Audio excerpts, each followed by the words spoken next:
have examples of that. Lots of things have been published, and you know that in Nirmala Yoga, you must have heard.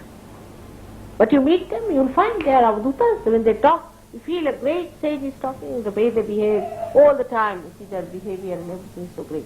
We need people of that caliber today because that is the situation of all the nations. You have to be extra good because today is not the time when we can allow things to go as they are.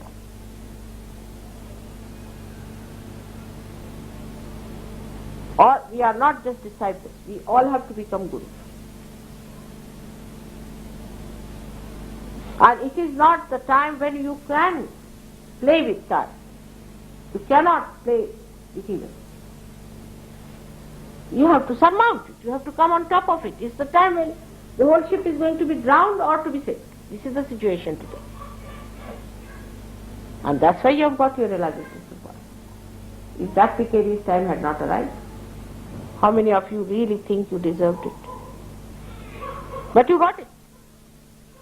Because the time is such that everybody must be given realization and they must be given all powers so that they come up. But if you do not open your heart, put all your attention to your spirit, these powers will not work out. None of these powers will work out in you. This is the problem. Every guru had a command on the elephant. Nanaka, you know definitely, people were sitting there and they asked him for the water and he put his hand on a rock and the water started pouring down. That's why it is called Punjab. 5.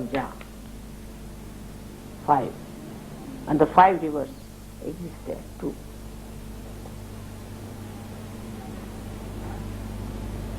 It is said about all of them that they had powers over elements. So how much we are lacking? Still we are like other people who are selling cheap things or who are busy making cheap things or who are of no value. You are the ones who have to save the whole world. At the maximum of my life, blood and toil and everything, sweat, I have put in this land of you. The time is coming for me to give. Only 3 years more are left. Before that, I hope we establish an ashram. You need not pay for it, but you have to be ready to occupy it, otherwise you cannot occupy it. I can tell you, cannot get any more blessings of God. So why should God bless you? This is the point one should ask first. Are you your own spirit? Or you are all else but the spirit? But when I say something, it just goes as a big roaring. I don't know if the frequencies reach your eyes or not, or ears or not. But I would request you now, as Gavin has asked me for Guru Nanak's day, I really didn't want to come. Because to talk of Guru Nanaka and to hear about it, one has to be a very great person.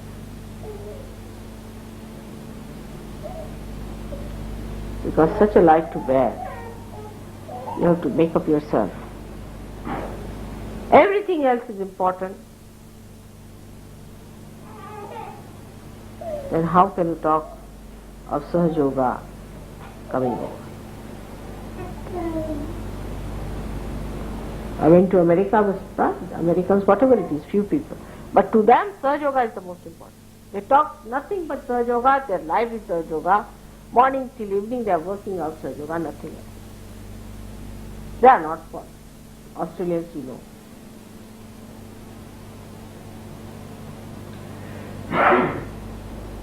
But the heart is not open. The spirit has not shown its light. It is the one that gives you complete satisfaction, complete joy, complete Guru's principle, because then you start giving. If there is no light, what are you giving? Darkness. What are you giving to others?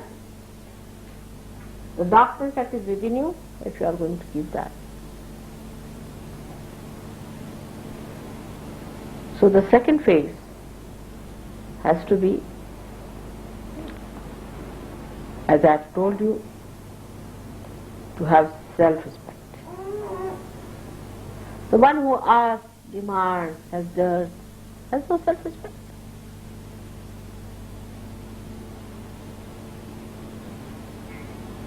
Who can give me?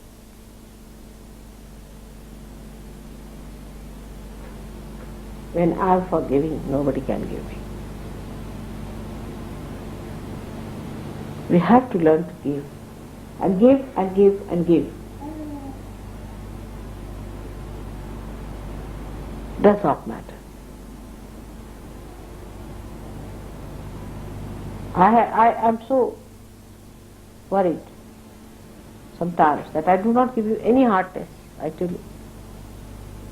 Even a little bit, when you try to be funny, you do get a little bit hurt. But again I soothe you. But sort of a mediocrity, you see. This mediocrity is not going to help. You see, the age of mediocrity. In the politics are mediocre, useless people. You go in the economics, there are mediocres. Everywhere there are mediocres. In Sahaja Yoga we have to have extra brilliant, extra sacrificing, extra dynamic, extra compassionate people. Otherwise the yoga is not going to work out. If you fail, it will be your responsibility. Naturally you want me to help you. I have done my level best. You see. All the quick methods, instant, like puja, all that I have allowed you to have. But that does not stay in you, does not retain in you. The vibrations are so much. You have no idea. Some people have felt the gale coming out. Gale. So it is there. You may not feel it. If you ask Gagangarh Maharaj, he will tell you what happened to him when he first felt. But to you, nothing happens. What if gale comes to Rock of Gibraltar? It doesn't feel it.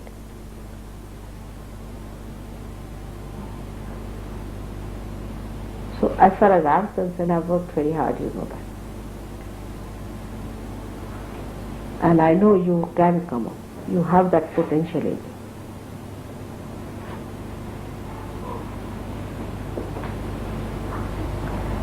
So, you must make your own rules and regulations. Nobody needs to make. If somebody makes so much, you make your own so much. Like tea drinking, like mad. I just don't understand. It's like a life which is a swingy thing, you see. It has no direction, it has no guidance. You must, if you are the master, you must at least be the driver of your car, if not the master.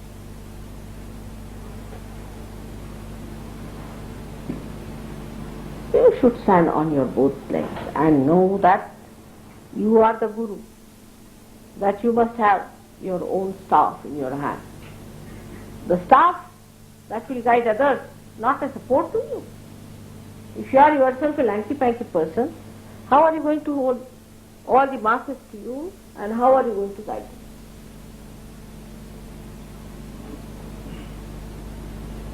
So strong effort, very tenacious effort must be made. Form your own rules and regulations. Treat yourself as a disciple. You are the guru, you are the disciple. So the third phase of this thing is to be the spirit. The spirit, that is the guru, and the rest of it is the disciple. Your body, your mind, your emotions, your intellect, everything is a disciple and you are the guru.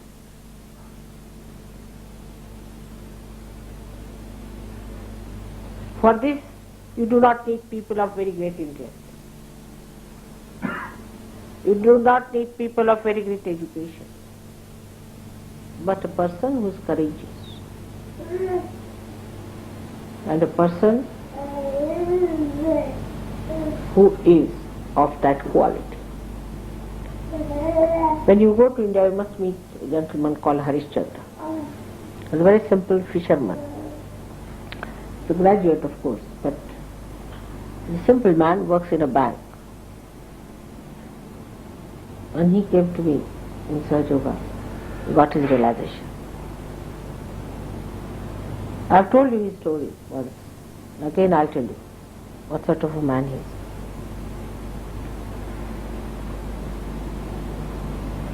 He told me that they went to the sea, he was to go to the other side on a small little island to talk about Sahaja Yoga. There were 25 people and it was a storm, really a tempest. So went and stood before the sea and towards the wind that was blowing, and he took out his hand and says, "Stop it now. I have to go for Mother's work. This is God's work. Will you stop? Until I come back home you are going to keep it like that." Once he said it and the whole thing stopped. They all saw this. He went there, did all the work, came back home, and when he entered his door, then the water started raining. He started drizzling down. He's an ordinary man to look at. I mean, compared to you people are really great Englishmen. He lives in a very ordinary way. The wife is a fisherwoman also. She sorts out fishes and sells them in the market. But see, his body is so well built and shining and the muscles so developed. And the man, he stands up and the way he talks, an absolutely humble person.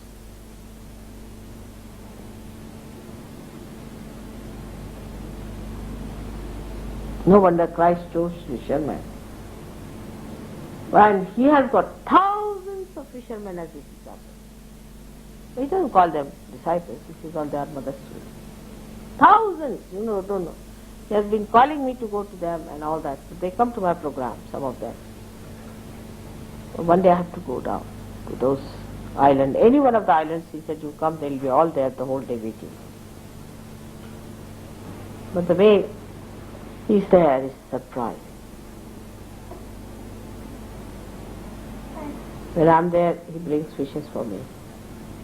But I said, you see, I eat fishes that you bring, but what about my other children? He said, no, next time all the fishes will be sent to you. And he sent one truckload, you won't believe. I said, no, I don't even have truckload disciples. Who was going to eat all this? And he said, nothing, I just went and told fishermen that mother has asked for fishes and everybody gave their fishes. One day we will not have fishes, what is that? What does it matter? Imagine those people who live day to day in that country. Modi told the newspaper people that we can control the elements somehow by Mother's grace. So the newspaper people felt that they were very much boasting. But it's true, they can. To them it is not boasting, it's just what it is happening. So they are telling the truth, you see. But that should happen. We should also have some things to boast here. Important. So now we have the other phase, as I told you, is of becoming the guru of yourself, detaching yourself, identifying yourself with the spirit which is growing in its life. So detachment. One has to develop detachment. My mother, it starts like this. My mother is suffering from cancer. My father is suffering from madness. Mother, can you cure them? So now first I cure mother and father. Then I am married. My wife is like this, my child is like this. Then my house, then my motor car, then my dog, then my umbrella.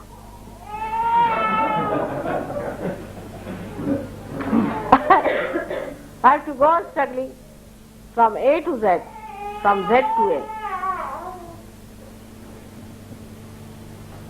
All right? I can do up to a point. But for what? For what? Why to cure the mother, father, brothers, sisters, every relationship, the 10th marriage and the 11th divorce? Why to correct all this? For what? It must have some purpose. And if that purpose cannot be served, what is the use of doing?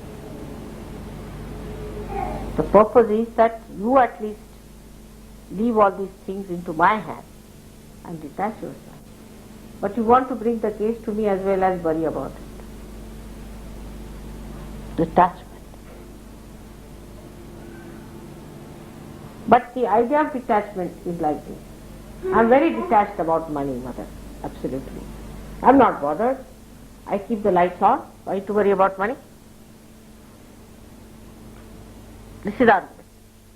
Why should we worry about looking after the gas and all that? After all, we are detached people. We are in detachment, you see. We are not attached to money. But who is going to pay?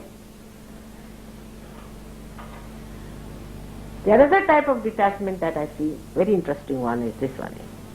I am very detached. So, I am not bothered about having a bath, having all kinds of diseases, having all kinds of problems within myself, giving my problems to others. I am detached. Why should I cover myself? I am detached. If I get cold, I am detached. Let everybody get cold from me. That's what can I do? I am detached. I have got cold, so what does it matter? I am a detached personality. Why should others find? They should also get detached.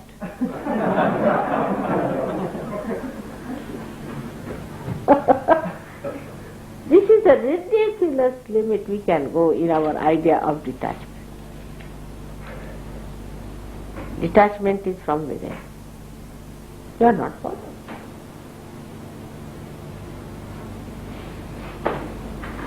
You are not bothered. You know your mother. The first detachment is shown in generosity. Detachment is generosity.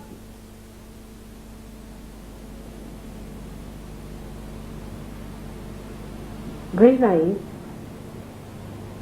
She sold her ornaments for nothing at all. I mean, I would never have accepted that money. She just sold. It's remarkable. She's poor. She's Polish, not English. She sold her ornaments. And this is what communism has done to people. They are very detached. Communists are very detached people, I think.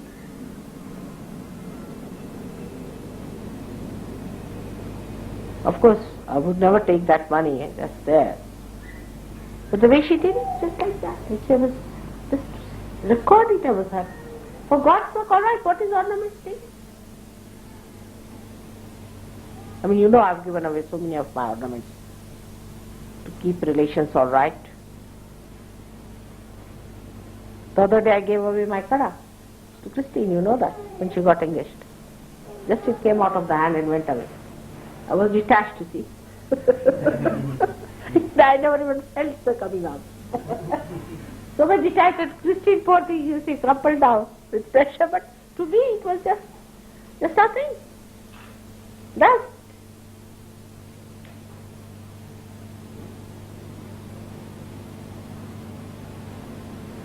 So that detachment has to come. Now you should know which part you are there.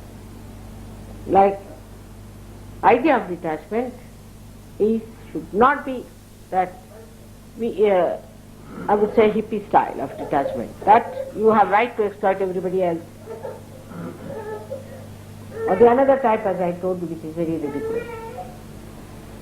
It's not an idea, it's a thing, it's your awareness itself is detached.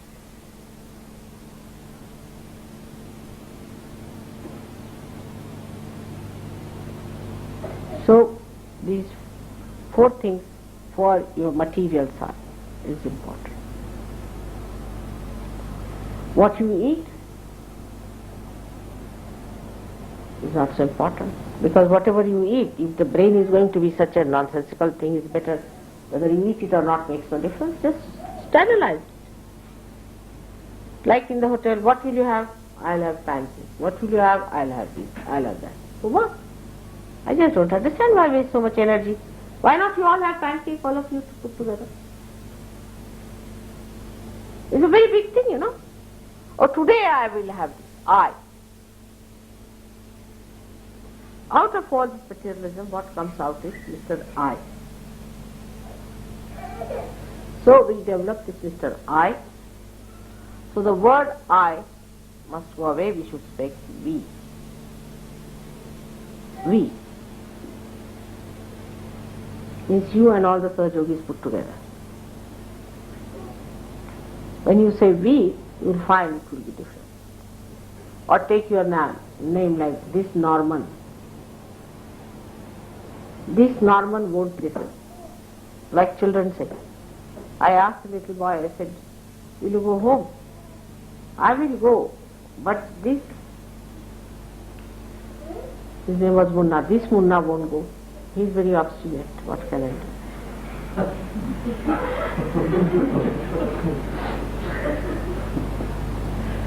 This is detachment. To speak in third person is detachment, in which you are not in the picture, you are a witness.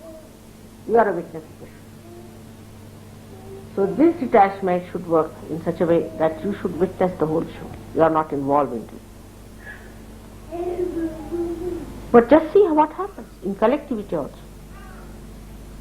It becomes a political issue certainly. In Sahaja Yoga also, political issue. Nothing short of political issue. We are not here fighting like union leaders. We are all leaders. Where is the time to fight?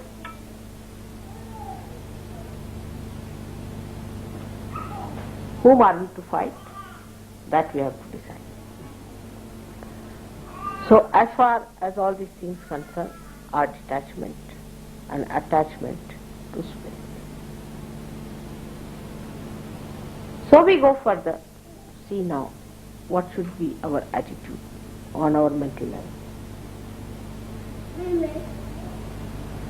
Physically you have seen that you have to develop a complete detachment in these 4 ways that I have told. Now on your mental level, what you have to do is to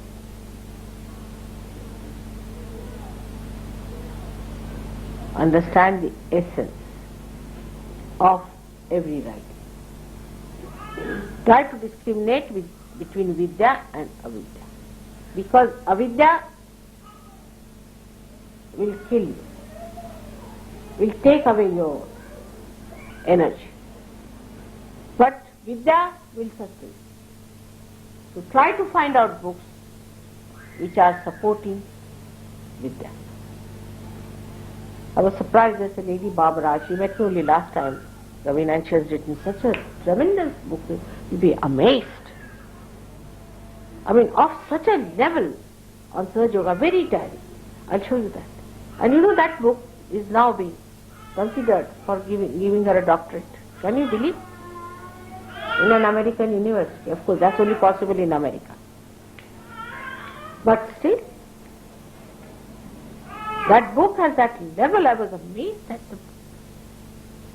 So try to gather nourishment, like reading Devi Mahatmya, reading about, finding out about Bible and finding about other scriptures, about Quran, this, that, and which supports, which nourishes. Blake, Kabir, Nanak. I mean, there are so many. Lao Tse. This is the good. This is the knowledge. It will be amazed. Once you start doing it, it comes to you. I met a man in near Rahuri, as you know, we go there. And there's a man who just drives the bullock cart. And he had brought the bullock cart to take me down to one of the programs. You know what we do there. We were sitting there, we were waiting. I was talking to him. And I felt an avadhuta. I'm sitting there to drive me. I mean, Uneducated, absolutely, he has never known book, he does not know how to write, but when he was talking, I was saying, oh God. From where this knowledge?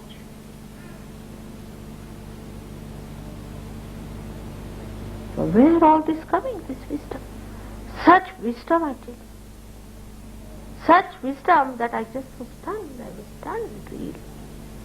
From a man who is not even been to any school, college. Christ did not go to any school or college. Such wisdom you can't imagine. You meet him next time when you go there. If somebody could translate him, you feel like touching his feet. The way, extremely unassuming, simple man, wearing a white, clean, see that topi and clean dress, and driving me down. And to him, this was the greatest privilege of the whole world, is to drive me. He said, it must be the greatest of all, something I must have done to be able to drive. In such simple ways, he was explaining to me about the character of the bullocks and the human beings. Just a minute. Other things he talked about, if I tell you, you won't believe, so I just don't know. That's the sign of a great man. He doesn't talk of frivolous things. He has no time to talk about frivolous things. I have seen my own grandchildren. They never talk of frivolous things. They have no time. They are so busy, All the time clearing out. When they came here, they said, we have to clear out this Brompton Square, then we have to clear out this Knightsbridge, then we have to clear out this London, then we have to clear out this England. Where is the map of England? Bring it. All the time they were busy, clearing out. And then this place is Wales and this place is this. Oh God, this is horrible. Bring some shoes, do this, do that. All the time they are busy morning till evening. They would go upstairs in the room and they are busy. They are busy because they have no time to talk about the mundane things and all that. Then he brought the dolls. I brought some dolls and toys for them. They put all of them there. And they put them on the map there. Now, see now, to dolls. Now you look after, They're talking to dolls like that. Dolls are their disciples, teaching the dolls. You see? Don't sit like this. You must sit properly. You don't know. You can't bend your knee. Better learn that. You must learn to bend your knee. You see, because the dolls have straight legs.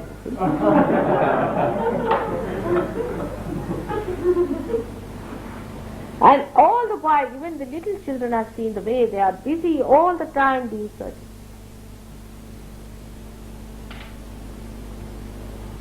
Every level they are working.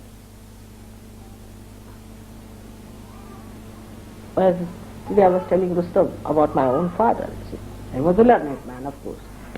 But when he talked, he used to talk of something like I told him about the state of a person called Sabhrant. He told me that human beings are very different from God. When the God incarnates, then the Sabhrant state, which is awakening between the subconscious to the conscious state, is direct. It comes down directly. But human beings go this way. They never go straight. See, God descends, so he descends properly, but ascends is always in a very subtle way. Goes on like this, and he gathers everything that is in his subconscious. So the Sabhrant state, where he is waking up, is such a dangerous thing that he can gather up any. And by the time he gathers up, the dream becomes something so funny. He may look at a God whom he has seen in his dream like a witch, and the witch like a God. So the way, you see, I saw him always busy. I went to talk to him. I found a companion. He found me a companion. Sort of a thing.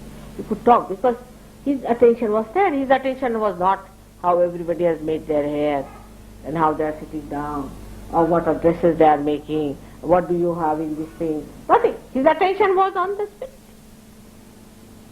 His own spirit and spirit of others. And he was so dynamic in his brain that he knew your dictionary by heart, I tell you. He never consulted dictionary all his life. Neither Sanskrit nor English. He was master of 14 languages. Can you imagine? How he must have managed.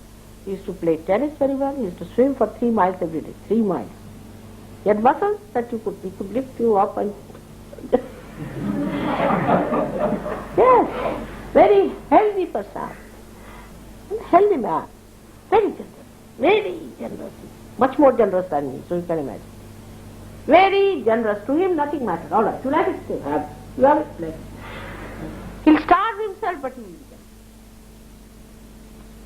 it. And a man of sense. So we come to the second point, which is we have started. The fifth one is mentally you must only take to things which are nourishing. Through vibratory awareness you will know. Ask other Sahajogis if you do not know. But take nourishing things to read and not horrible, detrimental to your throat. If you read them, you are responsible. You are real great readers, I must say. You ask any name, everyone knows. I said, who was Gopias? Everyone knows. You need not be an architect to say that. Everyone knows what happened, who is this, who is that. Out of your seeking, you have done one good thing, to read everything, whether good or bad, whatever it is. But now, after the realization, you must try to find out what you have to read, what you have to know should be nourishing. Talk, that's nourishing. Helpful. So, in talk, you should have compassion. If you are talking to someone, you should be full of compassion. Sahaja Yoga is a system of compassion. A guru has to be very, very patient. It's not like other gurudom, or even real gurus had no patience. This is a system where patience is the only way it will work out, because no gurus gave realization, it is only you who have to give. And you know what is realization is? The other day we met one, a fellow sitting tight. I said, no. They said, we have failed, mother, we can't give him realization, it's hopeless case. I said, really? So I went there. At the end of it, you see, they said, mother, there's one fellow sitting. I wanted to avoid, you see. They said, all right. Raise this kundali. Raise it up. Tied it up. My hand's paining now. Oh no, I didn't feel anything. I said, this fellow is least bothered how much we are working on him. He's just thinking he's obliging us. So then 2-3 people came forward, brought a light. Put the light before him, did bandhan, everything. Again I raised this kundalini high. No, not tall. When tall like that for half an hour, then I gave up. I said, sir, I'm sorry. You are too great for realization. We'll try again. I'm not convinced. And I was fagged out. I said, really? I am convinced about it. So you allow us to go. And then I gave up. You have to have tremendous patience and sense of humor. You just can't tell him off. You see, if I told him you are good for nothing, useless, you have a bad kundalini, you go away from here, get away, get lost. I couldn't say these things to him. I had to bear him through. And not only in the end, I had to say that you are a great man, you see.